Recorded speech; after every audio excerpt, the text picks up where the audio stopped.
Ambassador Hana stood nervously before the mighty Galactic Council. Tall beings from across the stars looked down at her from their high seats. The room was cold, and the air felt heavy. The main leader, called the Imperial Archon, was a creature made of swirling light and dark shadows. Human. The Archon's voice boomed across the chamber. Your planet Earth has 30 days to surrender to our empire. If you refuse, we will destroy all human life. Hana tried to keep her voice steady. May I ask why? Earth has never threatened your empire. We've barely reached our own moon. The council members looked at each other. Finally, an old alien with skin like tree bark spoke up. Tell her, he said to the Archon. She deserves to know.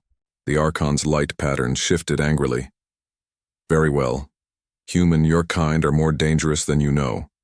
Long ago, beings we call the Precursors nearly destroyed our empire. Our oldest records speak of a terrible war that killed billions. The Precursors suddenly vanished when victory was nearly theirs. Hana frowned. What does this have to do with Earth? A screen appeared, showing human DNA next to another strange pattern. Our scientists have confirmed it. You humans are their children. The Precursors did not die out. They hid their offspring on Earth and erased your memories. Hana felt cold fear run down her spine. That's impossible. The evidence is clear, said the Archon. We will not allow the children of our greatest enemy to become a threat again. Make your choice, Ambassador. Surrender or extinction. 2 days later, Hana's ship landed back on Earth. World leaders gathered in the United Nations emergency chamber. Their faces showed fear as Hana explained the Empire's threat. Their technology is thousands of years ahead of ours, Hana told them. Their smallest scout ships could destroy our largest warships in seconds. Their numbers are vast. The Empire spans half the galaxy. What options do we have? Asked the UN Secretary. Surrender means becoming slaves forever, Hana said. Fighting means certain death. President Do-yoon of Korea stood up. We will not surrender without trying to defend ourselves. Humanity deserves is better. With what? Asked the British Prime Minister. Our weapons are like sticks and stones compared to theirs. While the leaders argued, Dr. Junho, a scientist specializing in strange energy readings, burst into the chamber. Guards tried to stop him, but Hana recognized him. Let him speak, she ordered. Junho's eyes were wide with excitement. Ambassador, we've detected something strange under the Antarctic ice. Energy readings unlike anything we've seen. They started 3 hours ago, exactly when your ship entered Earth's atmosphere. What kind of energy? Asked Hana. Unknown, said Junho. But it's responding to human presence. The signals get stronger when our research team gets closer. An older scientist stepped forward. There's more. We found similar energy patterns coming from Mars's moon Phobos, from 6 large asteroids, and from under the Pacific Ocean floor. Something is waking up all across our solar system. Hana felt a strange hope growing inside her. How quickly can we organize an expedition to Antarctica? We have teams ready now, Junho said. But there's something else you should see. He held up a tablet showing a message that had appeared on research computers worldwide. The strange symbols slowly changed into English before their eyes. Children of the fleet, the enemy approaches. Guardian protocol activated. Awaiting authorized personnel at primary access point. Hana looked at the world leaders. I think we just found our third option. That night, Hana stood at the window of her hotel room, looking up at the stars. Somewhere up there, the Empire was preparing to destroy her world. They feared humans. Because of ancestors humans didn't even remember. She wondered if the strange signals might offer some small hope, or if they were only delaying the inevitable. Her phone rang, breaking her thoughts. It was Junho. We've broken through the ice, he said, his voice shaking with excitement. Ambassador, you need to come right away. You won't believe what we've found. The massive transport plane landed on the hastily built ice runway. Ambassador Hana pulled her thermal coat tighter as she stepped onto the Antarctic ice. The wind howled around her, but she barely noticed it. Her mind was fixed on what Dr. Junho had told her. This way, shouted a guide over the wind. The entrance is 2 kilometers from here. They boarded special snow vehicles. As they traveled, Hana saw hundreds of people working in the ice, setting up equipment and buildings. Scientists from every nation were here now. How deep is it? Hana asked Junho, who sat beside her. 2 miles below the ice, he replied. We've made a shaft down to it. The ice seems to melt away easily when we use the signal pattern we discovered. They reached a large dome structure built over a dark hole in the ice. Inside the dome, it was warmer. People worked at computer stations while others prepared to go down the shaft. It's your turn to go down, Junho said to Hana. Whatever it is, it seems to react more strongly to your presence than anyone else's. Hana looked at the dark hole. Why me? We don't know, Junho admitted. But the energy readings spike whenever your name is mentioned or when we show it your picture. Hana and Junho entered a large elevator platform with 6 scientists and 4 soldiers. The platform began to descend into darkness. The shaft keeps itself open, Junho explained. We don't understand how. After 20 minutes, they reached the bottom. Hana gasped as she stepped off the platform. They stood in an enormous cave made of some smooth, dark material. The walls glowed with soft blue light. Strange symbols covered every surface. The cave extended farther than she could see. This is just the entrance, Junho said quietly. The main structure is through there. He pointed to a large doorway. As they approached it, the symbols on the walls began to glow brighter. The door, a massive circle of metal, started to turn slowly. It's never done that before, one scientist whispered. The door opened to reveal a long hallway. As Hana stepped forward, lights activated along the floor. It's responding to you, Junho said. Please, keep going. They walked for 10 minutes, through twisting corridors that lit up as they approached. Finally, they entered a vast round room. In its center stood a raised platform with a strange chair. This is the control center, Junho said. We think. As they entered, the entire room came alive with light. A voice spoke from nowhere in a language no one understood. Then it paused, made some strange sounds, and spoke again, this time in perfect English. Language adaptation complete. Welcome, descendant. I am Guardian. A figure appeared in the center of the room, a human-shaped being made of light. What are you? Hana asked. I am an artificial intelligence created to protect and guide the children of the precursor fleet until the time of awakening. The precursor fleet? Hana remembered the Empire's words. The Empire told us about the precursors. They said we are their descendants. Correct, said Guardian. Your ancestors were not defeated in the Great War. They chose to hide their most precious creation, their children, on this world away from the Empire's reach. But why don't we remember any of this? Asked Junho. Your memories were erased for your protection, Guardian explained. The Empire would have hunted down any who knew the truth.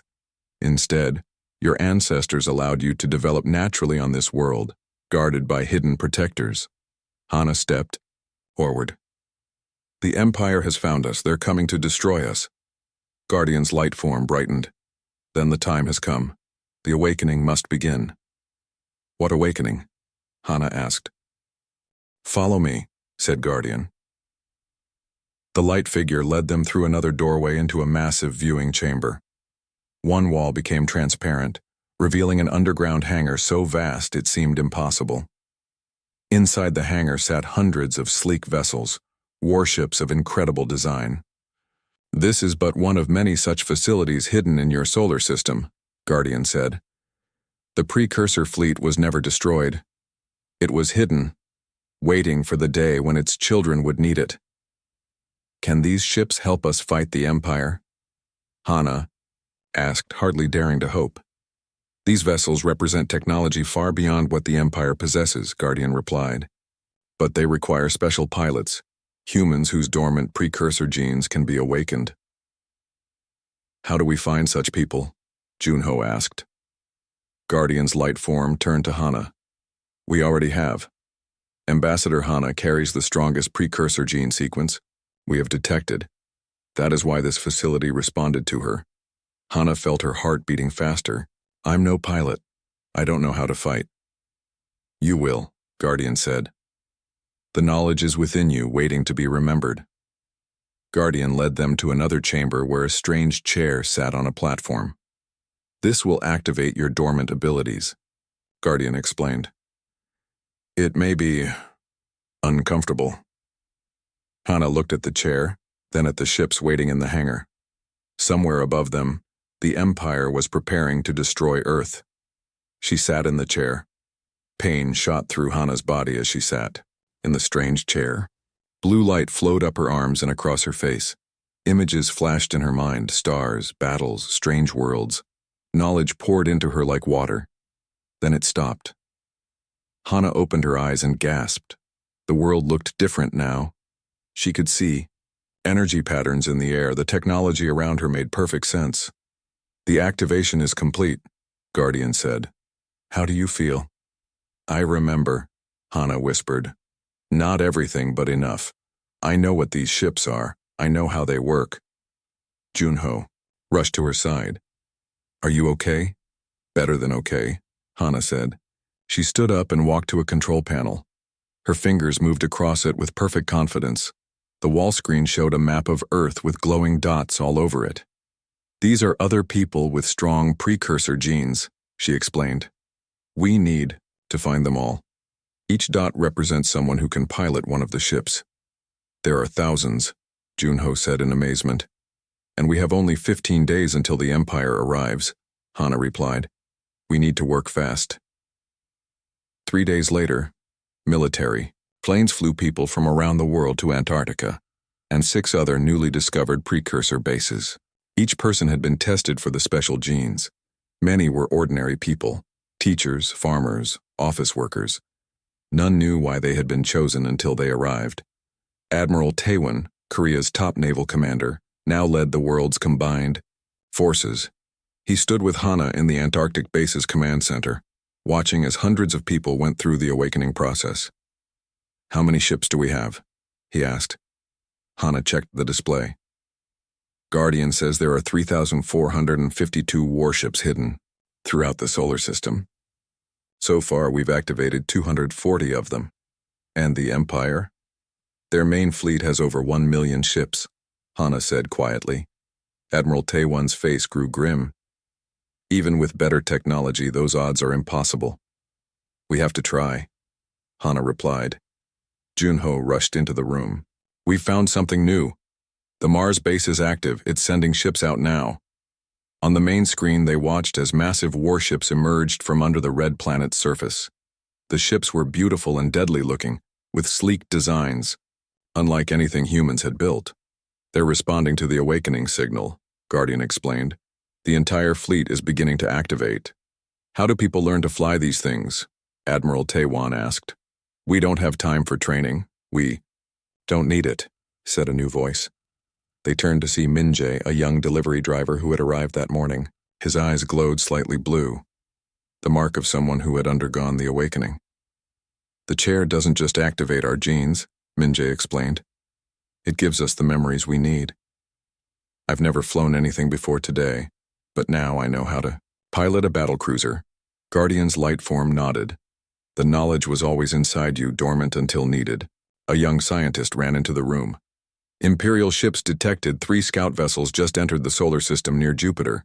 Admiral Taewon turned to Hana. Are we ready for this? No, she admitted, but we can't wait any longer. He nodded. Launch the ready ships. Minjae stepped forward. I'll lead the first group. 20 minutes later, 5 precursor vessels rose from the Antarctic base, climbing rapidly through Earth's atmosphere. Hana watched from the command center as they accelerated toward Jupiter at impossible speeds. The Empire expects to find a primitive world with simple defenses, Guardian said. They are about to be surprised. On the main screen, they watched the confrontation near Jupiter. The 3 Imperial scout ships were scanning the solar system when the precursor vessels appeared. For a moment, nothing happened. Then one Imperial ship fired. A beam of energy shot toward Minji's vessel. His ship absorbed the blast without damage, then returned fire. A small pulse of blue energy hit the Imperial ship, which exploded instantly. The other Imperial ships turned to flee, but they were too slow. Within seconds, all three were destroyed. Cheers erupted in the command center, but Hana wasn't celebrating. She knew what would happen next. The scouts would have sent a message back to the main fleet, she said. They know we have precursor technology now. They'll come with everything they have. Admiral Taewon nodded grimly. Then we need every ship ready. How many can we activate in 10 days? If we work non-stop, Hana said, maybe half of them. That will have to be enough, he replied. The Empire is coming, and Earth's last hope lies in the hands of delivery drivers, teachers, and diplomats who've suddenly remembered they're the children of the greatest warriors the galaxy has ever known. The Imperial attack came without warning. 7 days before their own deadline, the Empire sent 1,000 warships toward Earth. They hoped to catch humanity unprepared. They were wrong. Long-range sensors in the precursor base on Pluto's moon detected the incoming fleet. Alarm signals flashed across all 7 Earth bases. Hana stood in the Antarctic Command Center, watching the enormous display.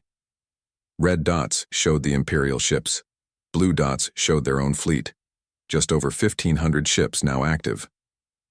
They're coming earlier than expected, Admiral Taewon said. They must have gotten nervous after we destroyed their scouts. Are we ready? Hana asked. Admiral Taewon looked at the room full of newly awakened pilots and crew. Most had been civilians, just days ago. We'll have to be. Guardian's light form appeared beside them. The Empire expects this to be an easy victory. They are sending only their regional fleet. Their full armada has not yet mobilized. How many ships in their full armada? Hana asked. Over 1 million, Guardian replied. Admiral Taewon's face hardened. Then we need to make this first battle count. We need to scare them. The order went out. Across the solar system, precursor ships moved into defensive positions. On Earth, people huddled around screens, watching what might be humanity's last stand. In space, near the orbit of Mars, the first Imperial ships appeared. Massive war vessels, each one capable of destroying an entire city. They moved in perfect formation, confident in their power. Then they detected the waiting precursor fleet. The Imperial commander, a being named Vax Cool, stared at his sensors in disbelief. Impossible, he whispered. The humans have awakened the ancient weapons. His second-in-command looked nervous. Should we call for reinforcements, sir? No, Vax Cool replied. We still outnumber them, and the Empire must not think we are weak. Attack! The Imperial fleet launched forward. Energy weapons fired, filling space with deadly light. Minjae led the first defensive line in his cruiser, the Starlight. Remember your training, he told his pilots through the communication system. Let the ship's systems guide you. Trust your instincts. The precursor ships moved with impossible grace, avoiding most of the Imperial fire.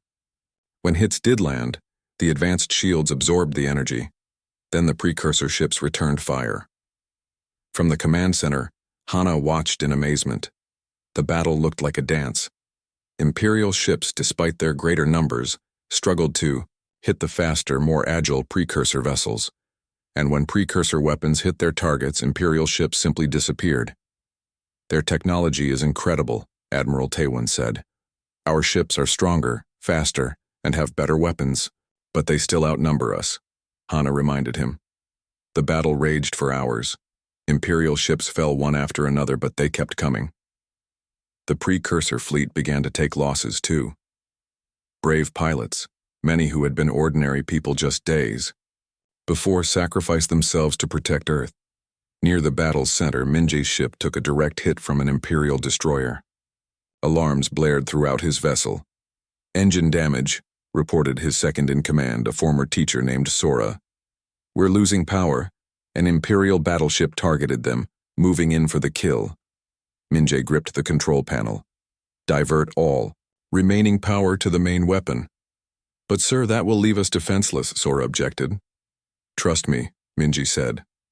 As the Imperial ship closed in, the Starlight fired its main weapon, a beam of pure blue energy that cut through space.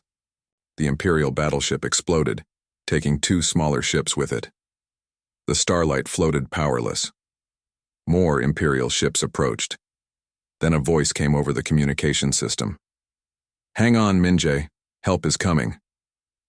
A new wave of precursor ships entered the battle, 500 more vessels that had just been activated from bases on Earth's moon and Venus. The Imperial fleet, already damaged and losing ships fast, began to retreat. In the command center, people cheered as they watched. The Imperial ships flee, but Hannah and Admiral Taewon remained serious. "This is just the beginning," Hannah said. "They'll be back with their full armada." Admiral Taewon nodded grimly. "How many more ships can we activate?" "At most, another 1,000, Guardian replied. "Against their 1,000,000. "Then we need something else," Hannah said. "Guardian, you said the precursors built this fleet to protect their children. Did they leave us anything else? Any other weapons or defenses?" Guardian was silent for a moment. Then, slowly, the light being nodded. "There is one more protocol," Guardian said. "The final defense. But to activate it, we must first awaken the Prime Seed." "What's the Prime Seed?" Admiral Taewon asked. Guardian turned to Hannah. "Not what? Who?" "The Prime Seed is a person, the one who carries the purest precursor genetic code." Hannah felt everyone's eyes turn to her. "It's you, Ambassador," Guardian said. "You are the Prime Seed." The Imperial Archon himself arrived with the Grand Armada, over 1,000,000 warships filling the darkness of space. From Earth, people could see strange lights in the night sky as the massive fleet took position. In the Antarctic Command Center, Admiral Taewon looked at the sensor readings with a heavy heart. "There are too many," he said quietly.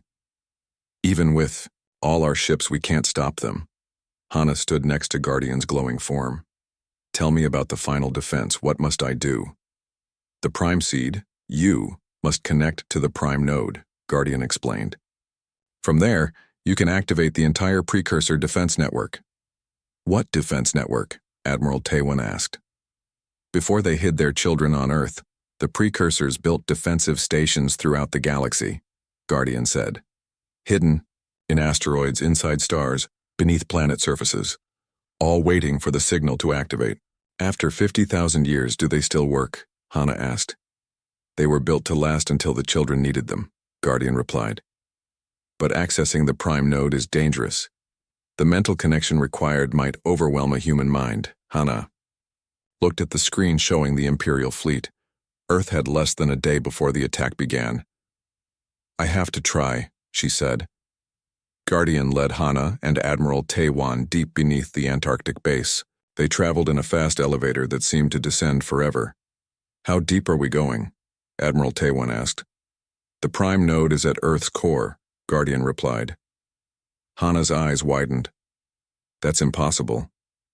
"The precursors moved it there to protect it," Guardian explained. "We're going to an access point." After 20 minutes, the elevator stopped. They entered a small round room with a single chair in the center. This chair was different from the others. It glowed with inner light and seemed to float above the floor. "This is the access point," Guardian said. "Once you connect, you'll be able to see and control the entire network. But the rush of information might kill me," Hannah finished. "I understand." Admiral Taewon put a hand on her shoulder. "There must be another way." "There isn't," Hannah said gently. "This is why I'm here. This is what I was born for." She sat in the chair. Immediately, energy flowed through her body. Hannah gasped as her mind expanded beyond her body, beyond Earth, beyond the solar system. She could see everything, every precursor ship, every hidden defense station, every Imperial vessel. In orbit, the Imperial Archon prepared to give the order to attack. His flagship, a vessel the size of a small moon, moved to the front of the armada. "Begin the bombardment," he commanded. "No survivors." As the first Imperial ships fired their weapons toward Earth, something strange happened. All across the Imperial fleet, systems began to fail. Weapons wouldn't fire, engines shut down. Communication systems went silent. The Archon watched in horror as his mighty armada drifted helplessly in space. "What is happening?" he demanded. His chief engineer worked frantically at the controls. "Unknown, my lord. Something is accessing our core systems. It's like our ships recognize the signal and are obeying it." Miles below Earth's surface, Hana saw everything. She understood now. The precursors hadn't just built better weapons than the Empire, they had built the technology the Empire used. The Empire's ships were copies of precursor designs, with hidden backdoors left by the original creators. Hana sent the shutdown signal to every Imperial ship. Then she activated the defense network. Across the galaxy, ancient stations powered up. Energy fields surrounded the helpless Imperial fleet. In the command center, Admiral Taewon watched in amazement as the mighty armada became trapped. "How is this possible?" he asked Guardian. "The precursors were master builders," Guardian explained. "They designed the technology that later became the foundation for Imperial systems. They left themselves a way to control it if needed." Below, Hana fought to maintain the connection. The strain was enormous. Blood ran from her nose as her body struggled with the power flowing through it. "I can't hold it much longer," she whispered, though no one could hear her. With her last strength, she sent a message directly to the Imperial Archon's ship. Her face appeared on his command screen. "This is Earth," she said. "We don't want to destroy you. We want peace, but if you attack us again, you've seen what we can do." Then she released her hold on the Imperial ships, all except the Archon's flagship. That one she brought down to Earth, landing it gently in the Antarctic snow near the base. In the access room, Admiral Taewon found Hana unconscious in the chair. Medical teams rushed to help her. For 3 days, she remained in a coma while world leaders negotiated with the stranded Archon. On the 4th day, Hana opened her eyes. Admiral Taewon was sitting beside her bed. "Did it work?" she asked weakly. He smiled. "The Empire has signed a peace treaty. They've recognized Earth's independence and our claim to all former precursor territories." "All of them? How many is that?" "About a third of the galaxy," he replied with a grin. 2 weeks later, Hana stood before the United Nations. The leaders of Earth listened as she explained humanity's new place in the galaxy. "We are no longer just the people of Earth," she said. "We are the children of the precursors, and we have a legacy to reclaim, not through war but through wisdom. Our ancestors left us more than weapons. They left us knowledge, ways to travel between stars, cures for diseases, clean energy, and a place among the stars." She looked out at the room full of leaders, then at the cameras broadcasting to billions around the world. "The Empire feared us because they thought we would be like our ancestors, warriors who nearly destroyed them. Let's show them they were wrong. Let's be better than those who came before us. Let's be the best of humanity and the best of the precursors."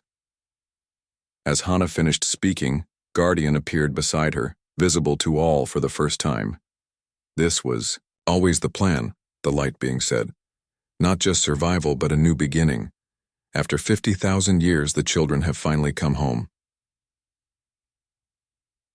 The end.